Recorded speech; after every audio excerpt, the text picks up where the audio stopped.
Okay, next week we'll be having our return demonstration. Okay, so you will be doing this alone.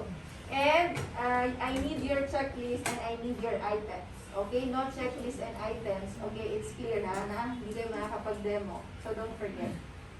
Your checklist is on the back of your module. So please bring it with you next week. Okay? So now, so first step. First step is to check for medical records. Okay, you need to check the medical records. Second step is do proper hand hygiene or if you need PPE. Third step, introduce yourself to the patient. Hi ma'am, I'm your CNA for today and I'll be measuring your vital signs. Okay, may I know your good name, ma'am? I'm Germany. Tympanic. Okay. Check also the ID band. If it's accurate with what her is telling. Then, after that is provide privacy. Close the curtain or close the door or window. Then, position your patient into comfortable position. Ask your patient when is the last time he ate. Okay? Or did she perform any physical activity? Why? Why we need to ask that? Because it affects the refrigerator and the heart rate. It might affect the results and of blood the... pressure. Okay? Then, now, first skill that we'll be going to do is checking temperature. Okay? Checking temperature has different route. We have oral, we have axillary, okay, rectal, tympanic, and temporal. Okay? But we will not do rectal unless you want it to do. Okay? You will be exempted to quiz if you will do it in front of me. Okay? So, first one. First is checking oral temperature. Ma'am, when is the last time you ate or chewed gum or whatsoever? Yesterday. Before lunch. 12? Okay. So how many minutes you will wait? If he told you, if she told you 20 minutes. 15 to 20 minutes until 30, it's okay. Okay? So take your digital thermometer. If you don't have any disposable probe cover, okay, you can disinfect it with alcohol wipes. But it's not actually, if you're working in the hospital, you will not do that. Because it's so dirty, no? If you will use it to others, sa Pilipinas lang yun. Okay? Yung iba nga, hindi pa nila inaano eh. Hindi nila disinfect. Okay, sa kilikili, sa sulod ng patient, kilikili na naman. Okay? Dito, sa Dubai, or sa ibang ano, meron silang disposable probe cover. Okay? So first, ma'am, I will do your oral temperature. Okay? So, get the disposable probe cover. It's only recommended to disinfect your temperature if you're using it to the patient, with one patient. Okay? How you will disinfect first? Pag hindi nyo pa nagagamit, kung gusto nyo i-disinfect, paano siya i-disinfect? From? Please. From Hindi pa nagagamit? From dito. Okay, from bulb to the tip. Okay? From bulb to the body. Pag nag-disinfect kayo. Pag hindi nyo pa nagagamit. Pero, pag nagamit nyo na, because this is the cleanest to dirtiest. Always follow cleanest to dirtiest. Pero, pag nagamit nyo na, it's from the bottom down to the bulb. This is called bulb. Okay? So, I will not do that because I have this one. I have disposable probe cover.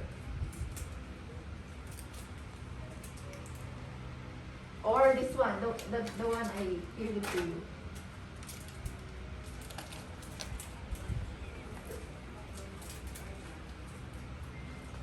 Okay? Then tell your patient to open her mouth. Open your mouth, ma'am. Then, yung tongue, taas. Anong location niya? Anong exact location? Under the What do you call under the tongue? Yan. Sublingual. Posterior. Sublingual. Pocket. Okay, under the tongue is so ano ha, parang, ano yun, masyadong layman's term. Okay, we need medical term. So, posterior, sublingual, pocket. Okay? So, first step is you open the thermometer. Okay, most of us, we don't know how you will use this one. Pag nandun na sa bunganga, tsaka ino-open. Mali yun guys, ha? Mali. So, make sure you turn it on. Then, put it on the, under the thumb or posterior sublingual pocket. Close na. And then, wait for the beep sound. Okay? Anong normal sa oral natin, guys? 36.5 to 37.5. Okay, ano na siya. Then, throw it, close. Kaya meron tayong isang receptacle for the dirty. Okay? Ma'am, pakiano na. Huwag may tapat ka. Okay. That's for oral. Next is for auxiliary. And record your findings. Record. Then, let's go to the auxiliary. So, for auxiliary, you need to make sure that it is wet or dry? Dry. Dapat walang baskil. Okay? Dapat tuyo po siya. Kasi pwede po niyang maapektuhan yung temperature result. Okay? So, again, I will use a disposable probe cover. Basa ata.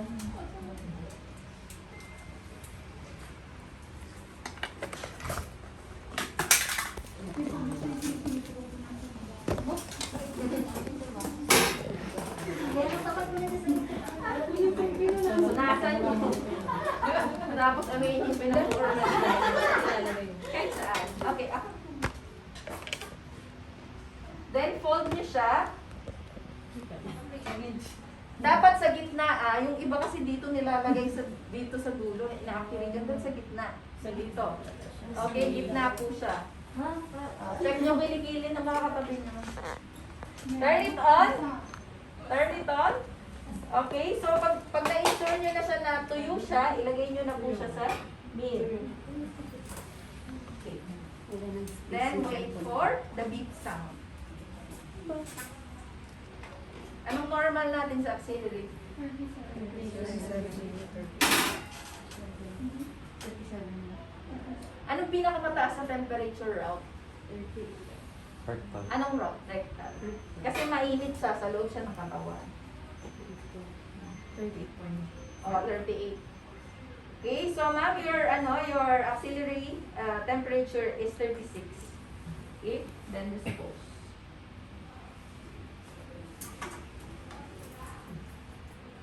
Next is, ma'am, I will be checking your tympanic and your temporal. Okay? So, first, sa tympanic muna tayo. For patients more than 3 years old, you need to move your, pull the pinna, this is pinna, pull the pinna up and backwards. Okay? If your patient is 3 years old below, okay, like the babies, 3 years old below, pull the pinna down and backwards. Bakit ba natin ginagawa to? Diba sa clinic, pag nagpa-check up to, wala silang pakialam, sasaksak lang nila yon. Bakit natin siya ginagawa? Mas accurate kasi siya, pag gano'n. It's because pag less than 3 years old, yung anatomy or yung structure ng ear mo is masyado pa siyang maikli. Okay? Maikli siya in a way na makaka-apekto po siya sa accuracy ng temperature. That's why you need to pull. Okay? So, you need to remove it. If you are using the pink one, do like this. Okay? Then, put the disposable.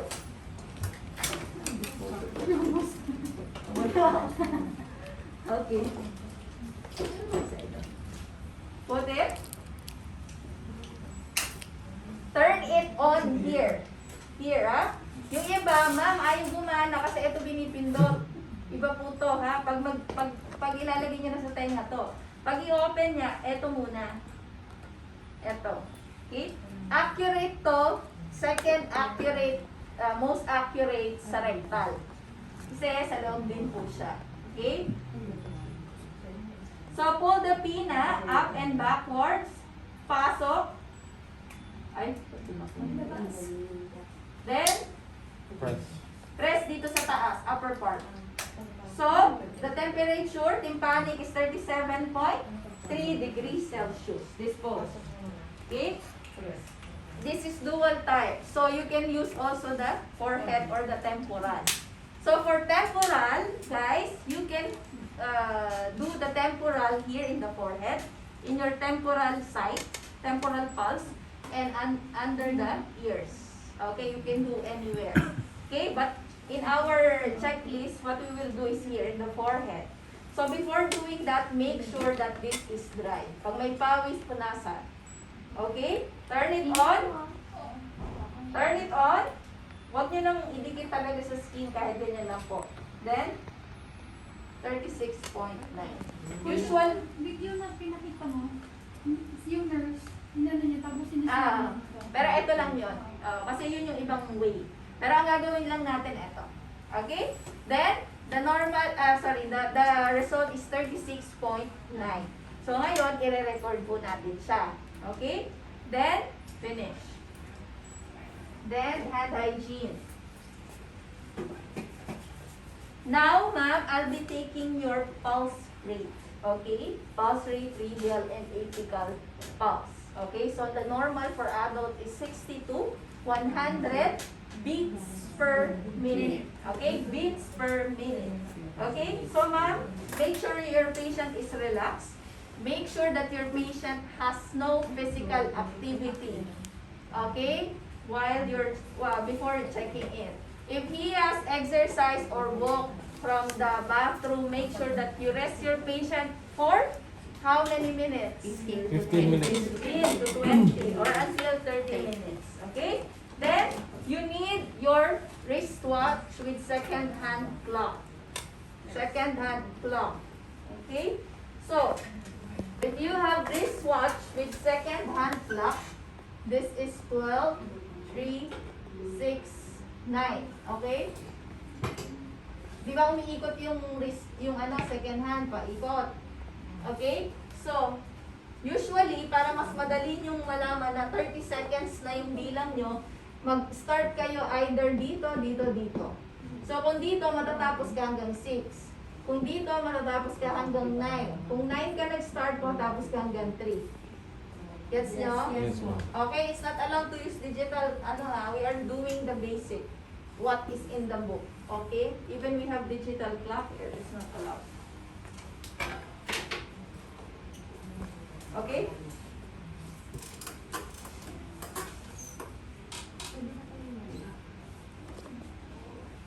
So, check the radial pulse. Okay, yung radial pulse, ang katapat niya po ay yung thumb. Use 2 to 3 fingers. 3 fingers is better than 2. So, mas marami, mas makakapapa. Lalo na pag bago kayo na nangangapa, okay, mahirap mo ma-appreciate yung pulse. So, better 3 yung gamitin mo para mas maraming ma-cover. Okay, tell your patient to do like this and then check the pulse rate. If your patient is normal patient, check it for 30 seconds. Then, multiply the result to 2. If your patient is baby and with abnormal condition, you need to measure it for 1 full minute.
92, and your respiratory rate is 14. If you notice, guys, I did not tell the patient that I'm taking also the respiratory rate.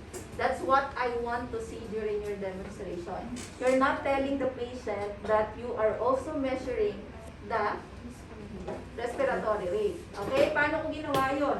Minasure ko muna yung pulse rate niya.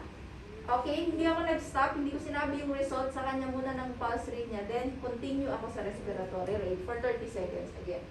Gets nyo? Gets? So, 1 full minute. Ha? 1 full minute. So, bali naging 1 full minute siya. Kasi 30 seconds sa pulse rate and 30 seconds sa respiratory rate. Okay, clear po tayo doon. Okay. So, record your findings. Next. Now, ma'am, I'll be checking your apical pulse. Okay? So, apical pulse. Sino may extra swab, guys? Yung sinari na lang. Oh, yan. Nakuha sa clinic. Thank you. Okay, so apical pulse is one pulse side that we sometimes we are checking. So how we will check it? First is you disinfect it, the earpiece. Ay.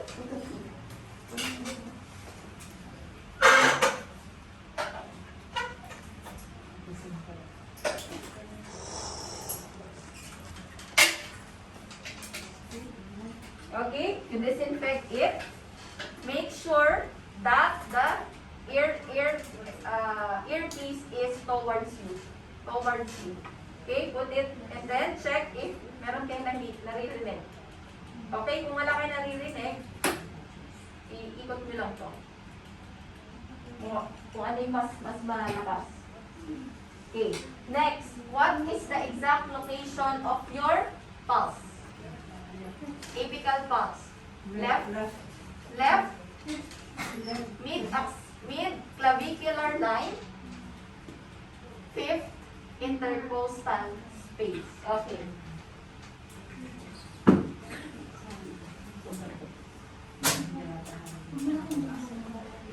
Okay, guys. So for example, ito yung clavicular line nyo. May mga clavicular line kayo mga papansin. So, ayan yung clavicle nyo or collarbone. So, dito yung left, dito yung right. So, dito tayo mag-check sa left. So, kunyari, ito yung clavicle nyo. So, ano yung pinakagitna niyan? Ayan yung isang landmark. Okay?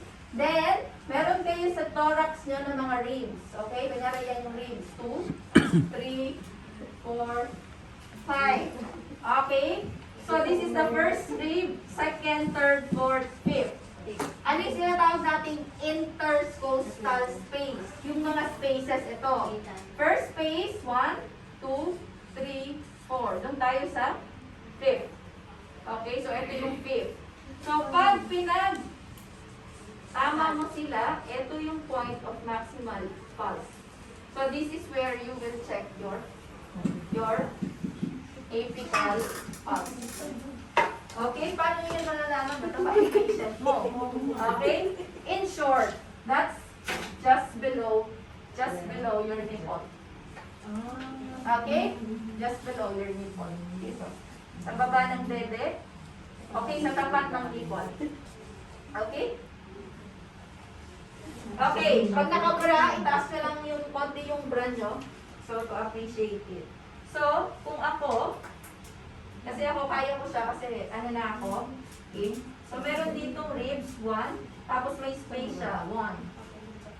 Another ribs, 2. Dito mahirap na kasi nakabra si madam. So, in short, where's your nipple here? Okay, just below. Dito. Taas mo yung bra mo. Okay. So, count for 30.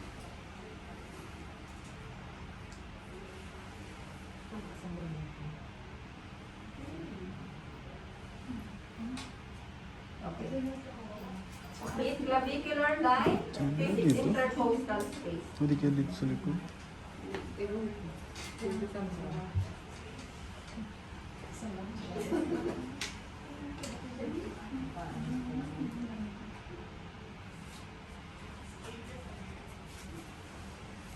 Nakatulog ko na. Pakasok ka.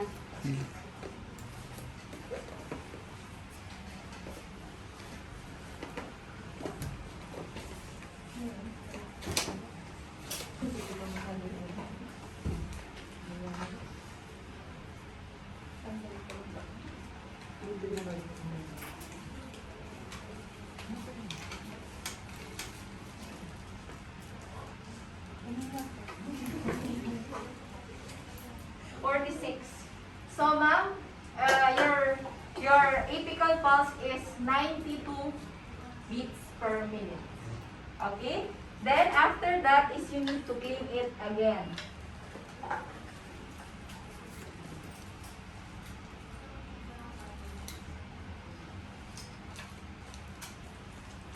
Okay? Next. Check your, ma'am, now I'm record the result. Then, ma'am, I will be checking your oxygen saturation. Okay? So, before putting the pulse oximeter, make sure that the hand is warm. Okay? Pag malamig po yan, paanohin nyo lang, iparub nyo lang yung patient's fingers to make sure that it is warm. Kasi pag malamig po ang kamay, ang maapektuhan po niyan ay yung result. Pwedeng mababa yung result niya. Okay? So, mainit naman si ma'am. Open it. In your pulse oximeter, it's not allowed also na meron kang nail polish. Pag may nail polish ka, naapektuhan po yung result. Okay? Pag meron kang, ano bang mga factors na nakaka-affect sa oxygen saturation? Ano ba? Ha? May sugar. Ano yung nakalagay sa ano natin? Yung sinabi ko sa inyo. Carbon monoxide poisoning. O, vasoconstriction. Okay, vasoconstriction. Yan po. Kung ang patient nyo is merong diabetic ulcer dito. Okay, diabetic ulcer. Nakita nyo nangingitim na yung kamay niya o yung paa niya. Hindi nyo pwedeng i-check doon. Kasi pangit na yung blood supply doon. Okay? Yung oxygen saturation or pulse ox, pwede mong ilagay yan sa fingers, sa toes, sa ears, and sa nose bridge. Okay, yung sa nose bridge po na nilalagay, yung disposable. Meron tayong disposable, tapos kinoconnect sa machine. So, yun yung ginagamit. Ito pang fingers and sa toes lang to. Okay, now, choose the side where you want. Make sure that you warm it. Okay, check for the capillary refill. Capillary refill of the this one, the nail bed. Okay? Paano mo i-check yung capillary refill? Press mo siya. Dapat within 2 to 3 seconds, pabalik yung kulay niya into pink. Pag hindi, huwag mo siya gamitin. Ibig sabihin, pangit po yung blood supply niya. Okay? Ulitin ko. To check the capillary refill, it should be within 2 to 3 seconds. If it's more than 3 seconds, it means that this is not a good sign. Okay? Okay, bumalik po siya into pinkish color. Okay, now it's a good sign. Wait for the result.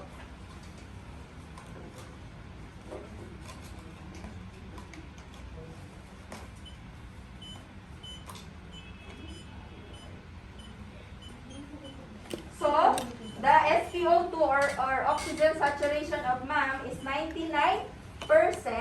Okay, at the same time, you can check also the pulse rate here. Okay, so if you want to check if you are, maybe you are angry to others, you can check your pulse by using this one. Sa tingin nyo, nagpa-palpitate ako, pwede nyo gamitin ito for your health. Okay? So after that, put it in the place and disinfect yourself.